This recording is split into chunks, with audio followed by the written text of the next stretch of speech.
সুপ্রিয় দর্শক আসসালামু আলাইকুম। সুলতানাস কিচেনে সবাইকে আরও একবার স্বাগতম। আমি তৈরি করেছি কাঁচা আমের খোসা সহ টক ঝাল মিষ্টি স্বাদের আচার। এই আচার তৈরি করা যেমন সহজ, খেতে কিন্তু ভীষণ মজার হয়।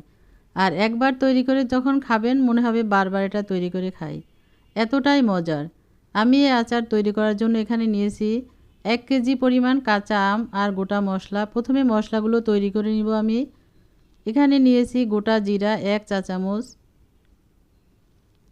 গোটা মৌরি নিয়েছি 1 চা চামচ, 1.5 চা চামচ নিয়েছি হলুদ সরিষা, এই সরিষা আমি পেস্ট করে নিব। আর নিয়েছি 1 চা চামচ পাঁচফোড়ন।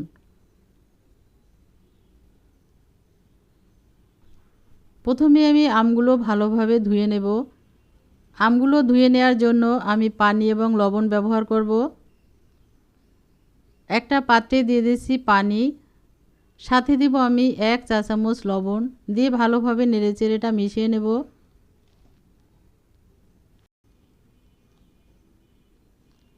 এরপরে লবণ মেশানো পানিতে আমগুলো আমি 10 মিনিটের জন্য ডুবিয়ে রাখব। তারপর ভালোভাবে ধুয়ে পরিষ্কার করে পানিটা শুকিয়ে নেব। যখন আমরা কোনো আচার তৈরি করব, সে আচারে আম না, শুধু যে কোনো কিছু দিয়ে যখন আচার তৈরি করি, সে আচারে যদি পানি থাকে তাহলে আচারটা নষ্ট হয়ে যায়। আমগুলো ধুয়ে পরিষ্কার করে পানিটা শুকিয়ে নেওয়ার পর আমগুলো আমি এভাবে কেটে নিয়েছি। এক একটা আম আমি 4 ভাগ করে নিয়েছি।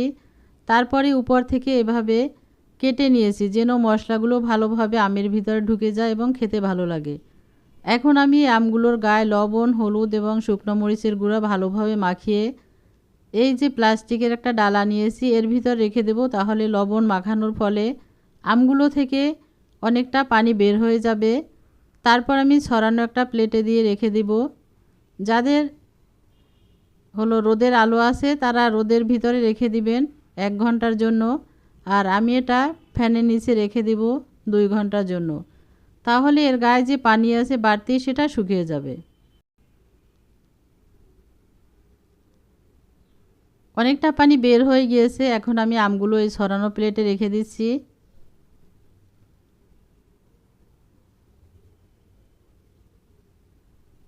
যাদের কাছে রেসিপিটি ভালো লাগবে একটা লাইক দিবেন, সবার সাথে শেয়ার করে দিবেন, পাশে থাকা বেল বাটনটি ক্লিক করে দিবেন।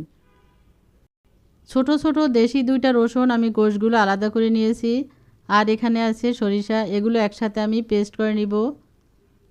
চুলে একটা ফ্রাই প্যান বসিয়ে দিয়েছি, তাতে আমি গোটা মশলাগুলো দিয়ে ভেজে নিব। এখানে দিয়েছি আমি ধনিয়া 1.5 চা চামচ, পাঁচফোড়ন নিয়েছি, জিরা নিয়েছি, মৌরি নিয়েছি, আর দেবো 6 থেকে 7টা শুকনো মরিচ, দিয়ে ভালোভাবে শুকনো খোলা এটা ভেজে নিব। তবে যেন পুড়ে না যায় সেদিকে লক্ষ্য রাখতে হবে। পুড়ে গেলে এর স্বাদ নষ্ট হয়ে যাবে এবং তিতা লাগবে। একটু মচমচে হয়ে যাওয়ার পর চুলাটা বন্ধ করে আমি এটা নামিয়ে ঠান্ডা হওয়ার পর গুঁড়ো করে নেব। চুলা বন্ধ করে নামিয়ে নিলাম। এবার ঠান্ডা হওয়ার পর গুঁড়ো করে নিচ্ছি।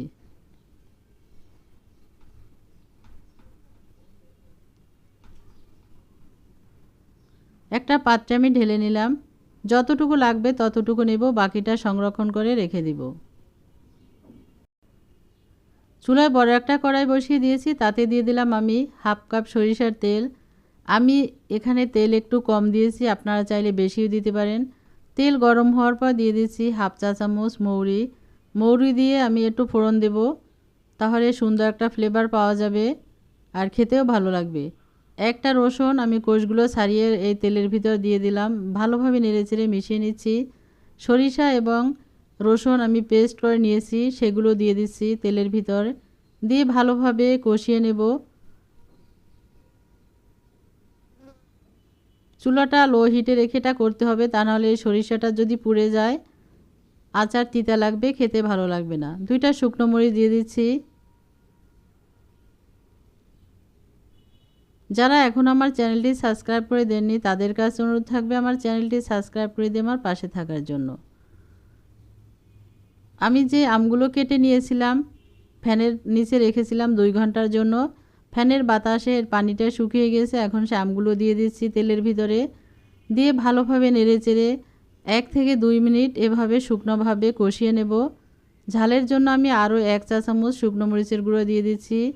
ঝাল টক মিষ্টি আপনারা আপনাদের স্বাদ অনুযায়ী দিবেন, যে যেমন খেতে পছন্দ করেন সেভাবে ঝাল এবং মিষ্টিটা দিবেন আপনারা।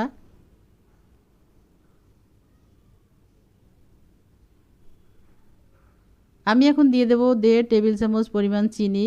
চিনি আমি একটু কম ব্যবহার করেছি এখানে, আপনারা কম বা বেশি করে দিতে পারেন, স্বাদ অনুযায়ী দিবেন। দিয়ে দিচ্ছি 1.5 চা চামচ বিট লবণ। আর আচারে বিট লবণটা না দিলে ভালো লাগে না। যে মশলা করেছিলাম সেখান থেকে 2 চা চামচ মশলা দিয়ে ভালোভাবে নেড়েচেড়ে মিশিয়ে নিচ্ছি। পরবর্তীতে আমি আরও মশলা দিয়ে দেব।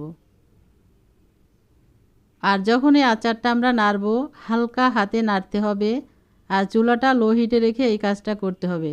তা না হলে আমগুলো ভেঙে যাবে আর খেতে ভালো লাগবে না, দেখতেও ভালো লাগবে না। যখন আপনারা এই খোসাসহ আম নেবেন, যে আমের আটি শক্ত হয়েছে সেই আমটা নেওয়ার চেষ্টা করবেন। আমি যে আমটা নিয়েছি আমের আটি হয়নি, এখনও শক্ত। আমি দিয়ে দিচ্ছি এখানে 2 টেবিল চামচ সিরকা দিয়ে ভালোভাবে আমি আরও একটু সময় ধরে জাল করে নিব মিডিয়াম টু লো হিটে। আর আচারগুলো আমার হয়ে গেছে, আম সিদ্ধ হয়ে গিয়েছে। নামানোর আগে আমি এখন দিয়ে দেব এখানে আরও 2 চা চামচ পরিমাণে মশলা দিয়ে ভালোভাবে মিশিয়ে মিষ্টি এবং লবণটা চেক করে দেখব। 1 থেকে 2 মিনিট জাল করে চুলাটা বন্ধ করে নামিয়ে নিয়েছি। একটা সার্ভিং ডিশে আমি তুলে নিলাম। আর এরই সাথে তৈরি হয়ে গেল আমার মজাদার কাঁচা আমের খোসাসহ টক ঝাল মিষ্টি স্বাদের আচার। এভাবে তৈরি করে সারা বছর সংরক্ষণ করে রেখে দিতে পারবেন। ভালো থাকবেন, সুস্থ থাকবেন, ইনশাল্লাহ কথা হবে অন্য কোনো রেসিপি নিয়ে। আজ তাহলে এ পর্যন্তই। আল্লাহ হাফেজ।